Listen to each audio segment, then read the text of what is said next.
खबरों में आगे बढ़ते हैं। अगर आप भी चाट खाने के शौकीन हैं तो ये खबर आपको निराश कर सकती है। गाजियाबाद में आलू टिक्की चाट के लिए इस्तेमाल किए जा रहे आलू को पैरों से धोया गया।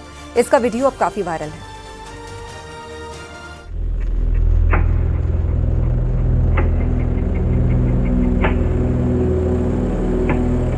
आलू टिक्की चाट को देखकर मुंह में पानी आ जाता है। दिल्ली एनसीआर में तो टिक्की खाने के शौकीन लोग आपको जगह जगह दिखाई दे जाएंगे। अगर आपको भी आलू टिक्की चाट पसंद है तो गाजियाबाद से आया एक वीडियो आपके होश उड़ा सकता है। चौंकाने वाला ये वीडियो गाजियाबाद के लोनी का बताया जा रहा है।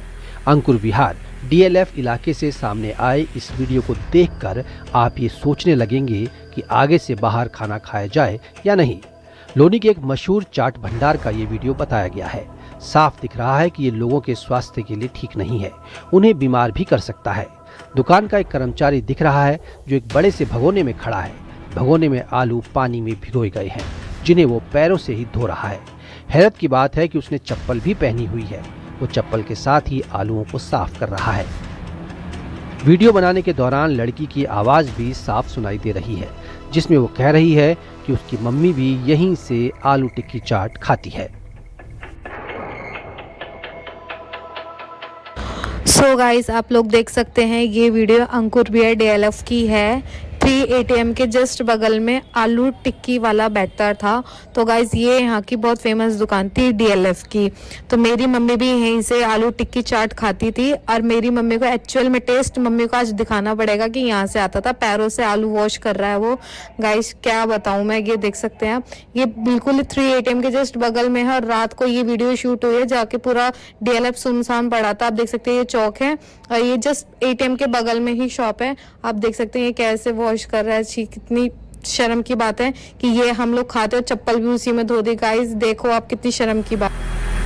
वीडियो ग्राहकों के लिए धक्का पहुंचाने वाला है क्योंकि ग्राहक भरोसे के साथ दुकान में जाता है कि उसे खाना अच्छा मिलेगा। यहाँ तो कर्मचारी पैर में चप्पल पहनकर आलू धो रहा है। वीडियो सोशल मीडिया पर भी तेजी से वायरल हो रहा है। लोगों में गुस्सा है। पुलिस से कार्रवाई की मांग की गई है। Bureau report, news 18, UP, Uttarakhand.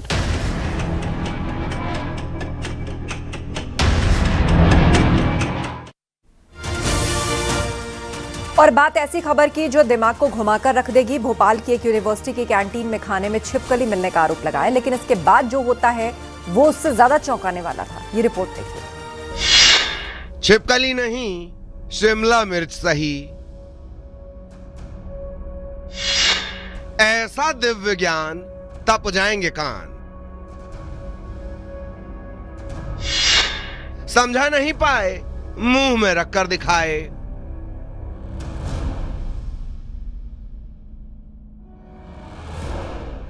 न भूतो न भविष्यति, अजब गजब से बहुत ऊपर उठ चुका है MP। क्योंकि राजधानी में जो हुआ उसने सबके दिमाग की बत्ती बुझा दी है। खाने में छिपकली मिलने के मामले बहुत सुने होंगे, लेकिन आरोप है कि छिपकली को शिमला मिर्च बता दिया गया। लेकिन रुकिए, सिर्फ बता दिया जाता तो क्या नया हो जाता। हुआ यह कि कैंटीन स्टाफ ने तो मुंह में रखकर सबूत तक दे दिया कि डायनासोर की वंशज नहीं, स्वादिष्ट शिमला है। अब पूरा मामला जान लीजिए। कोई टोला, कस्बा, गांव, देहात, मजरा, तहसील, जिले का मामला नहीं है। राजधानी के प्रतिष्ठित राजीव गांधी प्रौद्योगिकी विश्वविद्यालय की कैंटीन का मसला है। कहा जा रहा है कि 18 मार्च को इंजीनियरिंग के छात्रों का ग्रुप कैंपस कैंटीन में खाना खाने पहुंचा।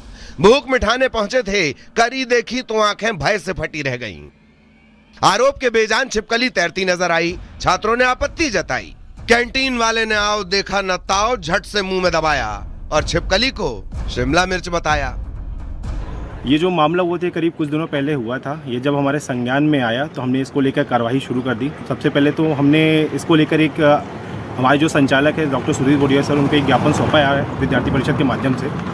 और हम इस चीज़ का इंतज़ार कर रहे हैं कि अगर इस पर कार्रवाई नहीं होती है तो फिर विद्यार्थी परिषद उग्र प्रदर्शन के लिए बाध्य होगी। शिकायत हुई, जांच कमेटी बनी, वीडियो वायरल हुआ। निदेशक बोल रहे हैं कि लापरवाही मिली तो एक्शन होगा। छात्रों का कहना कि रिपोर्ट आने तक कैंटीन बंद की जाए। सोचने मात्र से दिमाग सनसना जाए। जिन्होंने इस घटना को देखा होगा, सोचिए उनके दिमाग पर तो हथौड़े चल रहे होंगे। गलती छिपाने के लिए नोट खाना, पेपर गटक जाना सुना होगा, लेकिन छिपकली चबाना यानी oh my God. Shivkant Acharya, Bhopal, news 18।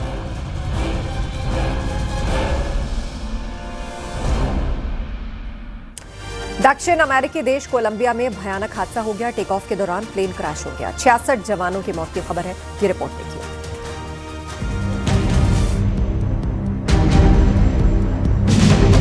पिछले साल जून के महीने में अहमदाबाद में प्लेन हादसे ने पूरी दुनिया को झकझोर कर रख दिया था। ठीक वैसा ही हादसा दक्षिण अमेरिकी देश कोलंबिया में भी हुआ, जहां एयरफोर्स का C-130 हरक्यूलिस विमान टेक ऑफ के साथ क्रैश हो गया।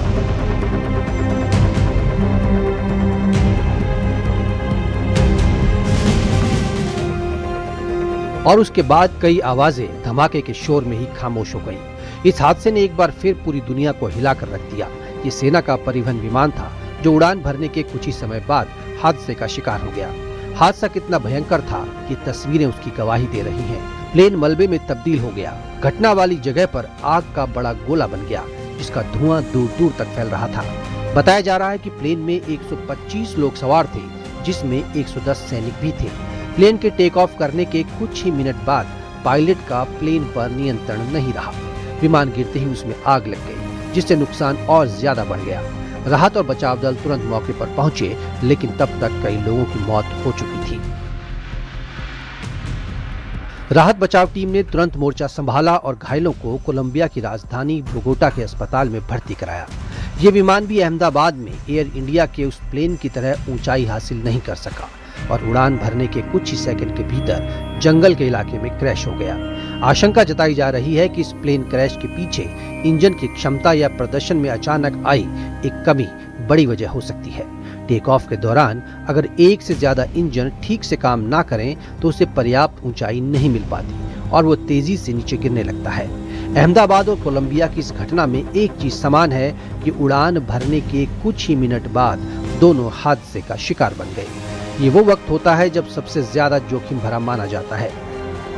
विमानन एजेंसियों को ऐसी घटनाओं से सबक लेकर सुरक्षा व्यवस्था को और मजबूत बनाने पर जोर देना चाहिए, ताकि भविष्य में इस तरह के हादसों को रोका जा सके। इस हादसे से फिर से ये सबक मिला है कि विमान सुरक्षा और तकनीकी जांच कितनी अहम होती है। हालांकि हादसा क्यों हुआ ये तो जांच के बाद पता चलेगा, लेकिन इस हादसे ने एक बार फिर यात्रियों की सुरक्षा व्यवस्था पर बड़े सवाल खड़े कर दिए हैं। Report news 18।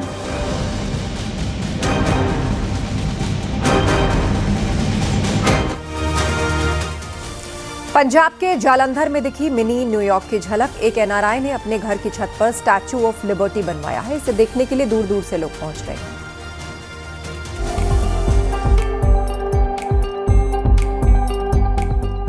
Super power America के न्यूयॉर्क शहर में ऐतिहासिक स्टैच्यू ऑफ लिबर्टी है। यह प्रतिमा मुख्य रूप से स्वतंत्रता, लोकतंत्र के प्रतीक के रूप में मानी जाती है। लेकिन अब इस स्टैच्यू को देखिए। ये अमेरिका का न्यूयॉर्क शहर नहीं है, ये पंजाब का जालंधर है, जहां इन दिनों इस स्टैच्यू की चर्चा दूर दूर तक है।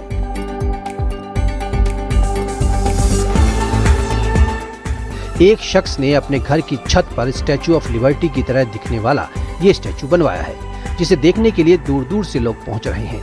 जालंधर का ये किशनपुरा इलाका है, जहां ये लोगों का ध्यान अपनी तरफ खींच रहा है। घर की चौथी मंजिल पर बनाई गई ये प्रतिमा कई किलोमीटर दूर से भी दिखाई देती है। आसपास ही नहीं बल्कि दूर दूर से लोग इस प्रतिमा के साथ तस्वीर खिंचाने के लिए पहुंच रहे हैं।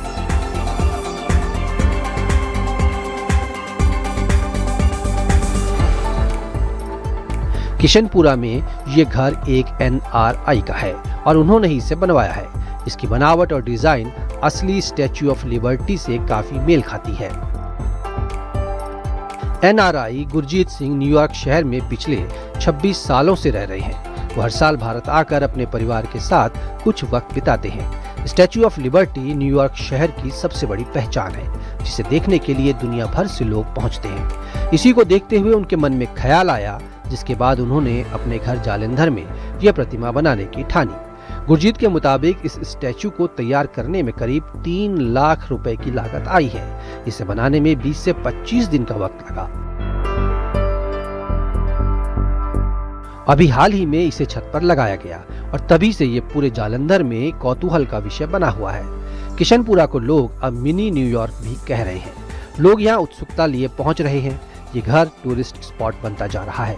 सोशल मीडिया पर भी इसके साथ वीडियो शेयर किए जा रहे हैं।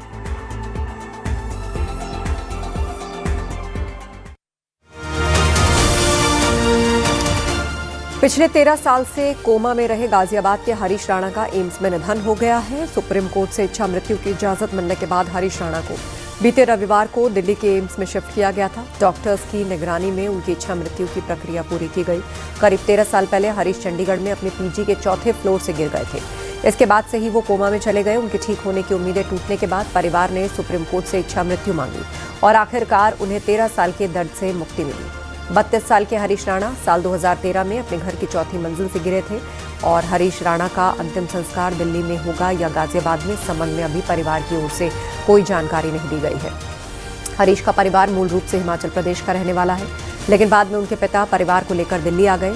हरीश के इलाज के लिए उनके पिता को दिल्ली का अपना घर तक बेचना पड़ा और पूरा परिवार गाजियाबाद में एक छोटे से फ्लैट में आकर रहने लगा था।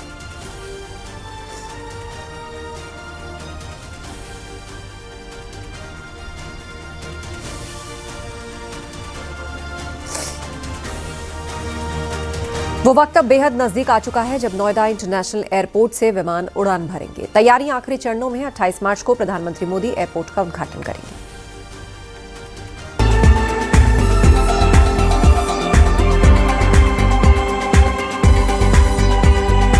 जिस दिन का इंतजार था वो बेहद नजदीक आ चुका है। 28 मार्च को प्रधानमंत्री मोदी नोएडा इंटरनेशनल एयरपोर्ट का उद्घाटन करेंगे। ये उनका ड्रीम प्रोजेक्ट है। ये एयरपोर्ट यूपी सरकार की प्राथमिकता में था। यमुना एक्सप्रेसवे और यमुना एक्सप्रेसवे पर बन रहे 0 पॉइंट से महज 25 से 30 मिनट में एयरपोर्ट पहुंचा जा सकेगा। उद्घाटन समारोह की जोर शोर से तैयारियां की जा रही हैं। सीएम योगी आदित्यनाथ उद्घाटन से पहले एयरपोर्ट का जायजा ले चुके हैं। नोएडा एयरपोर्ट पूरी तरह से आधुनिक तकनीक से लैस है। जगह जगह साइन बोर्ड्स लगे हैं। ये जो मशीनें हैं, हाईटेक मशीनें, इन्हीं को बोलते हैं सेल्फ बैगेज ड्रॉप सिस्टम। यानी अब आपको लाइन में नहीं लगना है। आप बोर्डिंग पास लेने के बाद अपना चेहरा यानी फेस स्कैन करा सकते हैं। हाईटेक मशीनें लगी हुई हैं, यहीं पे बैगेज ड्रॉप करेंगे, ये वेट करेगा और उसके बाद ये सीधे प्लेन में चला जाएगा। यानी आपका जो समय है उसको पूरी तरीके से ये बचाएगा। समय बचाने के साथ ही इस तरीके की 10 मशीनें लगाई गई हैं और आप देखेंगे कि सामने डोमेस्टिक गेट भी बना हुआ है और यहाँ पे पूरी तरीके से सेल्फ बैगेज ड्रॉप सिस्टम की ये मशीनें सारी इंस्टॉल की गई हैं। यहाँ पर बैगेज ड्रॉप करने के बाद आप सीधे एंट्री करेंगे अपने डोमेस्टिक गेट से। डोमेस्टिक गेट से एंट्री करने के बाद आप सीधे सिक्योरिटी चेक इन कराएंगे, जो ठीक पीछे दिख रही होगी आपको डोमेस्टिक गेट के पीछे। और सिक्योरिटी चेक इन के बाद आप सीधे एरोब्रिज पे पहुंचेंगे एस्केलेटर के जरिए और उसके बाद आप अपने गंतव्य को पहुंच सकेंगे। यहाँ बिना कतार के चेक इन की सुविधा होगी। यहाँ बड़ी संख्या में सेल्फ बैगेज ड्रॉप मशीन्स होंगी, उससे आप अपना बोर्डिंग पास स्कैन करेंगे। सेल्फ बैगेज ड्रॉप सिस्टम की मदद से लगेज ड्रॉप कर सकते हैं। एयरलाइन काउंटर पर खड़े होने की जरूरत नहीं पड़ेगी। पूरे टर्मिनल में डिजी यात्रा फेस स्कैनिंग होगी, जिससे बार बार आधार कार्ड या टिकट नहीं दिखाना पड़ेगा। एयरपोर्ट पर आम यात्रियों के लिए भी खास इंतजाम होंगे। अगर किसी यात्री की फ्लाइट में देरी है या जल्दी पहुंच जाए तो बहुत कम खर्च पर छोटे स्लीपिंग पॉड्स बुक कर सकते हैं। नोएडा एयरपोर्ट पर यूनिवर्सल चार्जिंग सुविधा होगी। यहाँ पर हर दूसरी कुर्सी के पास चार्जिंग पोर्ट और USB Type-C पॉइंट्स दिए गए हैं। पूरा airport high speed 5G zone होगा। तस्वीरें दिखा रहा है। ये देखिए लिफ्ट भी लगी हुई है बाकायदा। तमाम जो डिटेलिंग है वो सारी चीज़ें यहाँ पर की गई हैं। लिफ्ट्स में लगातार फिनिशिंग का काम चल रहा है और एयरपोर्ट का एक लॉन्ग व्यू आपको दिखाना चाहेंगे। कैमरामैन से कहेंगे आपको एक लॉन्ग शॉट दिखाएं ताकि आपको एक क्लियर हो कि एयरपोर्ट किस तरीके से दिखता है। न्यूज़ 18 आपको एयरपोर्ट की तस्वीरें दिखा रहा है। बड़ी दिव्यता और भव्यता के साथ इसे बनाया गया है 1334 हेक्टेयर में। और यहाँ पर आप हवाई पट्टी भी देख सकते हैं। 3900 मीटर की हवाई पट्टी है, पूरी तरीके से बनकर तैयार है। और अब आपको यहाँ से सीधे यानी आप एंट्री करेंगे और इन्हीं एस्केलेटर्स की मदद से आप नीचे उतरेंगे। नीचे उतरने के बाद आपके सामने एरोब्रिज है और आप एरोब्रिज की मदद से सीधे पहुंचेंगे अपने हवाई जहाज पर और अपनी उड़ान भर सकते हैं। नोएडा इंटरनेशनल एयरपोर्ट पर पार्किंग एरिया को टर्मिनल के इतना करीब रखा गया है कि पैदल ही 5 मिनट में पहुंचा जा सकेगा। इसके अलावा एयरपोर्ट में एक अफोर्डेबल ईटरी यानी कि भोजनालय सेक्शन बनाया गया है, जिससे यहाँ अच्छी क्वालिटी का खाना मिलेगा। एस्केलेटर और खास बेबी केयर रूम जैसी सुविधाएं छोटे बच्चों वाले परिवारों के लिए यात्रा को आरामदायक बनाएंगी। पहले चरण में टर्मिनल भवन का क्षेत्रफल लगभग 1.25 लाख वर्ग मीटर है, जिसमें 48 चेक इन काउंटर, 9 सुरक्षा जांच लेन और 9 इमिग्रेशन काउंटर्स बनाए गए हैं। देश में कोई भी हवाई अड्डा एक्सप्रेसवे से लगा हुआ नहीं, लेकिन ये कनेक्टिविटी में सबसे बेस्ट होने वाला है। यमुना एक्सप्रेसवे को ईस्टर्न पेरिफेरल एक्सप्रेसवे से कनेक्ट किया जा रहा है। नोएडा इंटरनेशनल एयरपोर्ट शुरू होने से दिल्ली के इंदिरा गांधी इंटरनेशनल एयरपोर्ट पर दबाव कम होगा, वहीं रोजगार के अवसर भी बढ़ेंगे। नोएडा इंटरनेशनल एयरपोर्ट पर बीजेपी प्रदेश अध्यक्ष पंकज चौधरी ने क्षेत्रीय जनप्रतिनिधियों के साथ समीक्षा बैठक की। संगठन महामंत्री धर्मपाल भी समीक्षा बैठक में शामिल हुए। खूबसूरती के साथ बनाया गया। आप डोम देखिए, ऊपर से यहाँ पर लाइट की ज़रूरत नहीं, इसको इस तरीके से किया गया है कि ऊपर सूरज की जो किरणें हैं वो छन कर यहाँ पहुँचेंगी और यहाँ पे किसी भी तरीके की लाइटिंग की ज़रूरत नहीं है। दिन में तो बिल्कुल भी ज़रूरत नहीं है, लिहाजा इसको इसी हिसाब से प्लान किया। चूँकि ये ग्रीन फील्ड एयरपोर्ट इसको नाम दिया गया है। कार्बन उत्सर्जन होता है उसको पूरी तरीके से रोकना है, लिहाजा इस तरीके से इसको डिजाइन किया गया है। जो एक 4 वर्ष के छोटे से पीरियड में बनकर तैयार हुआ और मुझे वो दिन भी याद है जिस दिन इस जेवर एयरपोर्ट का प्रस्ताव 18 मार्च को मुख्यमंत्री के समक्ष मेरे द्वारा रखा गया था और 19 मार्च को उन्होंने शपथ ली थी। उसी दिन से इस जेवर एयरपोर्ट के प्रयास आरंभ हो गए थे। तो आज मैं यहाँ का जनप्रतिनिधि हूँ। मेरा सपना था कि यह क्षेत्र तरक्की की बुलंदियों तक पहुँचे और सामने देखिए मैं प्रस्थान गेट के सामने खड़ा हुआ हूँ। अब मुझे लखनऊ जाना होगा तो मैं अपने घर के एयरपोर्ट से जाऊँगा। उद्घाटन समारोह को लेकर सुरक्षा के भी कड़े इंतजाम किए गए हैं। सिविल ड्रेस में भी पुलिस कर्मियों की तैनाती होगी। ग्रेटर नोएडा से हिमांशु शुक्ला के साथ bureau report, news 18 UP Uttarakhand.